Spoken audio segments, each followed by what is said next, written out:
Hello అండి, welcome back to my channel. ఈరోజు ఒక ఇంపార్టెంట్ వీడియోతో వచ్చేసానండి. అదేంటంటే ఎన్నో సంవత్సరాల తర్వాత మనకి రాబోతున్న ఆరుద్ర నక్షత్రం, సోమవారం, పౌర్ణమి ఇవన్నీ కలిపి మనకి భోగి పండుగ రోజు వస్తున్నాయండి. చాలా విశేషమైన రోజు. ఇంతటి విశేషమైన పర్వదినం అనేది మనకి ఎన్నో సంవత్సరాల తర్వాత వస్తాయండి. అలా వస్తుందని పండితులు అయితే చెప్తున్నారు. అయితే ఈ విశేషమైన రోజు మనం వదిలిపెట్టకుండా ఇలాంటి పర్వదినాల్లో చేసే పూజ ఎన్నో రెట్లు పుణ్యాన్ని, ఎన్నో రెట్లు ఐశ్వర్యాన్ని ఇస్తుందండి. అయితే ఇంతటి విశేషమైన రోజున మనం రేపే రాబోతుంది 2025 జనవరి 13వ తేదీన సోమవారం భోగి పండుగ. ఈ భోగి పండుగ రోజుని ఆరుద్ర నక్షత్రమి, పౌర్ణమి గడియలు కూడా వస్తున్నాయి. అయితే ఈ గడియలన్నీ కూడా ఏ టైం వరకు ఉంటున్నాయి, పూజా సమయాలు ఏమిటి, స్వామివారికి పూజ ఎలా చేయాలి, ఏ ద్రవ్యాలతో అభిషేకం చేయాలి అనే విషయాలన్నీ కూడా చాలా సింపుల్ పద్ధతిలో మీకు అర్థమయ్యే విధంగా చాలా క్లియర్గా చెప్పబోతున్నానండి. మీరైతే వీడియో మొత్తం చూసి లైక్ చేయండి, అలాగే సబ్స్క్రైబ్ చేసుకోండి. మీరు లైక్ చేసి సబ్స్క్రైబ్ చేసుకోవడం వల్ల వీడియో అనేది చాలామందికి వెళ్తుందండి. శివుడు ఆజ్ఞ లేనిదే చీమైనా కొట్టదు అంటున్నారండి. ఆ శివుడు ఆజ్ఞతోనే మనకి అన్ని పనులు జరుగుతాయి. ఇంతటి పుణ్యతిథి రోజున ఆ శివయ్యను గనక మనం పూజిస్తే ఆ శివయ్య అనుగ్రహం మనకు తప్పకుండా కలుగుతుందండి. మనకి ఏ మాసంలో అయినా పౌర్ణమి, ఆరుద్ర నక్షత్రం రెండు కలిసి వచ్చిన రోజున శివ ముక్కోటి అని అంటారండి. మనకి ఈసారి ఈ రెండు తిథులతో పాటుగా సోమవారం అలాగే భోగి పండుగ కూడా కలిసి వచ్చాయండి. ఈ ఒక్కరోజు స్వామివారికి పూజ చేసి అభిషేకం చేయడం వల్ల కోటి సార్లు ఈశ్వర అర్చన చేసిన పుణ్యం మనకి లభిస్తుందండి.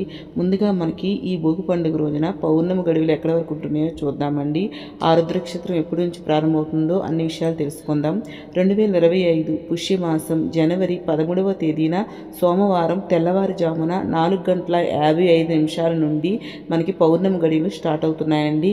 ఇంకా ఎంతవరకు ఉంటున్నాయంటే జనవరి 14వ తేదీన తెల్లవారుజామున 4:03 వరకు పౌర్ణమి గడియలు అయితే ఉంటున్నాయి. ఇంకా ఆరుద్ర నక్షత్రం అయితే జనవరి 12వ తేదీన ఆదివారం ఉదయం 11:32 నుండి జనవరి 13వ తేదీన ఉదయం 10:58 వరకు ఆరుద్ర నక్షత్రం ఉంటుందండి. ఈ ఆరుద్ర నక్షత్రం అంటే స్వామివారికి చాలా ఇష్టం. స్వామివారికి జన్మ నక్షత్రంగా ఈ ఆరుద్ర నక్షత్రాన్ని మనం చెప్తారండి.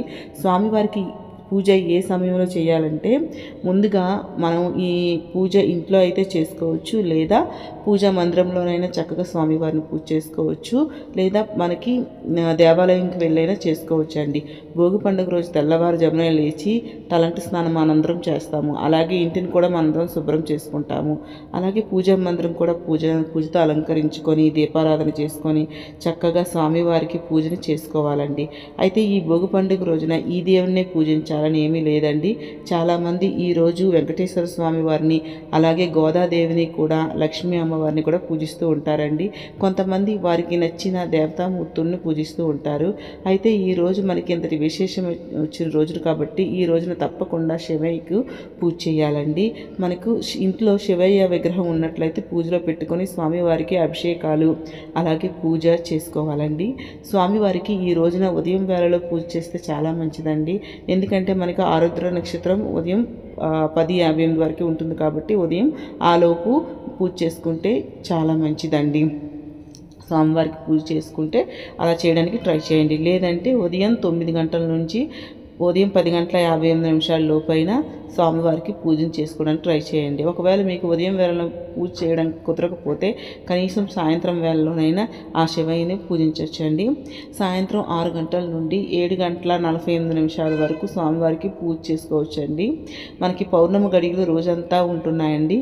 అందుకని మీరు ఈ పౌర్ణమి గడియలో ఉన్న రోజున స్వామివారికి అలాగే శివయ్యతో పాటుగా లక్ష్మీనారాయణకు కూడా పూజ చేస్తే చాలా మంచిదండి. అయితే ఈ భోగి పండుగ రోజునే గోదాదేవి కళ్యాణం కూడా జరుగుతుందండి. ఈరోజు తప్పకుండా గుడిలో జరుగుతున్న ఈ గోదా కళ్యాణాన్ని తప్పకుండా వీక్షించండి మీకు వీలైతే.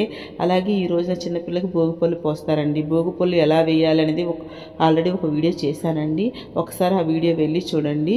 మీకు డిస్క్రిప్షన్లో వీడియో లింక్ ఇస్తాను. అలాగే వెనక మీకు ఎండ్ స్క్రీన్ కూడా వస్తుంది. అయితే ఈరోజు శివ ముక్కోటి కూడా వచ్చింది కదా, శివకోటి. సో ఆ రోజు మనం పూజ చేస్తే శివుడికి అభిషేకం చేసుకోవాలండి. అభిషేకం పంచద్రవ్యాలతో చేసుకుంటే చాలా మంచిది. సో ముఖ్యంగా పంచద్రవ్యాలు అంటే పంచామృతాలు అంటే ఆవు పాలు, ఆవు పెరుగు, తేనె, నెయ్యి, పంచదార ఈ ఐదింటిని కలిపి పంచామృతాలు అంటారండి. ఇవన్నీ కూడా ఒకే దాంట్లో కలుపుకొని అభిషేకం చేయొచ్చు, లేదా విడివిడిగా అయినా మీరు అభిషేకం అనేది చేయొచ్చు అండి.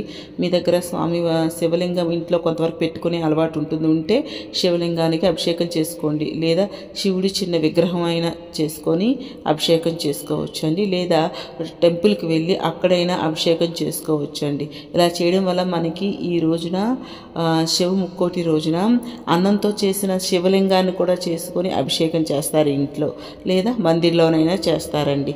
ఇలా మీకు ఆనవాయితీ ఉంది, ఇంట్లో శివలింగం పెట్టుకున్న ఆనవాయితీ ఉంది అంటే ఇలా చేసుకోండి, లేదా టెంపుల్కి వెళ్ళి ఇలా పంచద్రవ్యాలతో అభిషేకం చేసుకోవచ్చండి.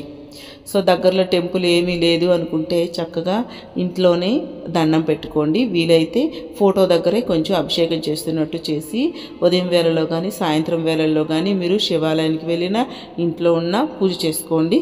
సో అభిషేకం ఇలా చేయించుకోండి, చాలా మంచిదన్నమాట. ఈరోజు శివాలయాల్లో ఉత్తర ద్వార దర్శనాలు కూడా ఏర్పాటు చేస్తారండి.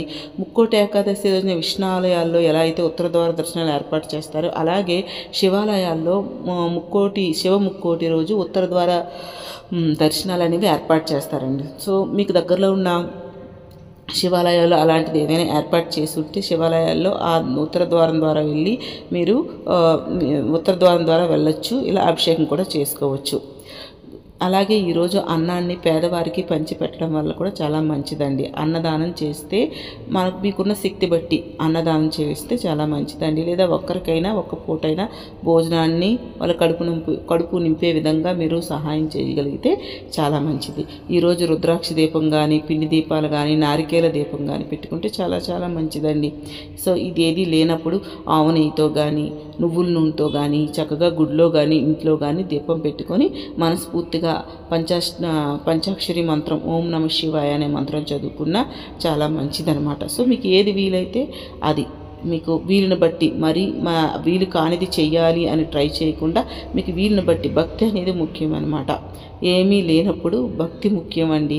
ఏమీ లేనప్పుడు కనీసం మంచినీళ్ళు లేదా విభూది కలిపిన నీళ్లు వేసిన ఒక పద్మదం అంటే బిల్వపత్రం ఉంటుంది కదండి, బిల్వపత్రం వేసిన నీళ్ళతో వేసిన స్వామివారికి చాలా సంతోషిస్తారండి. సో ఈరోజు శివ పంచాక్షరి మంత్రం చదువుకోండి. ఇంకే మంత్రం రాకపోయినా ఈ మంత్రం చదువుకున్నా చాలండి. అలాగే ఈరోజు స్వామివారికి నూకలు లేనటువంటి మంచి బియ్యంతో పాయసం చేసి స్వామివారికి ఈ ప్రసాదం పెట్టుకుంటే మంచిదండి. మీకు ఒకవేళ ప్రసాదం చేయలేము అనుకున్న వాళ్ళు పళ్ళు, కొబ్బరికాయలు, తాంబూలము సమర్పించి ధూపం వేసి కర్పూర నీరాజనం సమర్పించండి. ఆ తర్వాత కొద్దిగా శ్వేత అక్షింతలు వేసి శివలింగం లేదా స్వామివారి పటం దగ్గర వేసి 2 చేతులు జోడించి శివయ్యకి దండం పెట్టుకోండి.